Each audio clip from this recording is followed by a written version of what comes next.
new adventure! He has new friends with special abilities!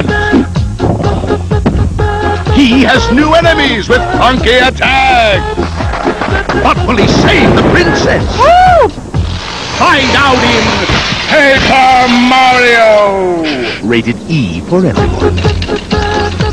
Ahoy hoy YouTube. If you couldn't tell by the opening, that was a commercial for Paper Mario, and that can only mean one thing. My name is Brandon, and this is the 9th edition of Throwback Thursday. This is a series where every week I wander through my personal game collection, take a Nintendo Power Glove, fill it with nostalgia, and start punching through some walls. Today's game will be Paper Mario, released on the N64. The journey begins with everyone's favorite Italian plumber going to Princess Peach's castle for a party. But of course, as we know for Mario fans, nothing goes well in the Mushroom Kingdom too long before Bowser comes and screws it all up.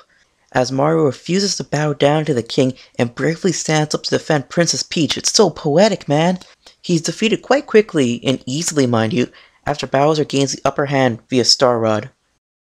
It's now Mario's goal to get back up to the tower and find a way to counter Bowser's new Star Rod by collecting the 7 stars to save the princess. Oh yeah, and there's a ton of RPG elements, music, humor. You know, of all the games I reviewed so far for Throwback Thursday, this is easily my favorite. Built off Super Mario RPG for the Super Nintendo, this game takes the RPG element and adds it to the iconic platformer that we all love. The most surprising thing about this game is how addictive the story and gameplay are.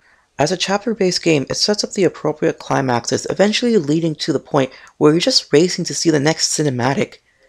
And just like a typical Mario RPG, he does in fact get stronger in the form of power-ups, but I actually like how the stars you collect actually contribute their own way to the battle and overall story. There's no mistake, Paper Mario, while sounding gimmicky at first, is actually quite charming. None of these elements of paper feel forced. In fact, I compare it to the modern-day LEGO games, where paper is an element used in clever ways. In other words, graphics do add to the charm. And speaking about charm, the music in this game hits every emotional point they want to hammer throughout the story. This might be one of the most underrated soundtracks in gaming. It easily ranks up there with Wind Waker as the best soundtrack in Throwback Thursday history. And now we get to the best part of the video, where I make Nintendo fans angry. I've mentioned this many times before, but I hate reading in video games. This is an N64 game, so I don't expect voice acting compared to a Wind Waker, which was released much later on the GameCube. But even if this game was released today, there's so much rich and organic storytelling, it makes up for the frequent reading. If you ask me, this is some of the best writing Nintendo's ever done.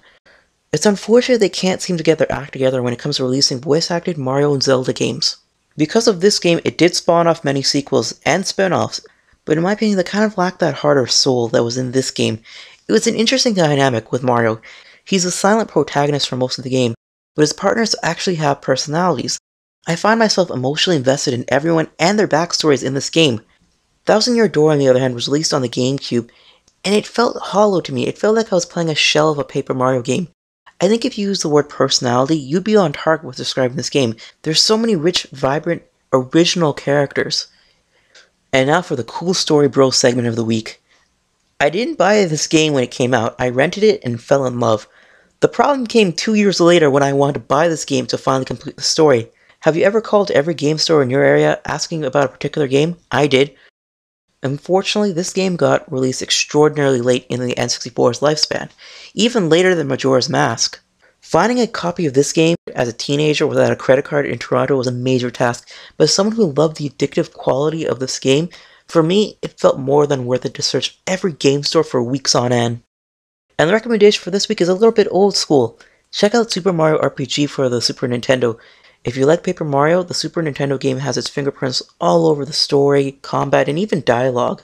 Put in your comments, everyone, what is the best Mario role-playing game ever? If you like this video, I'd love to see a thumbs up, helps more people see the series. And if you want to watch more Throwback Thursdays, a link to the playlist is below. You've been watching TYT Gaming, hosted by Brandon. See you soon, Space Cowboys.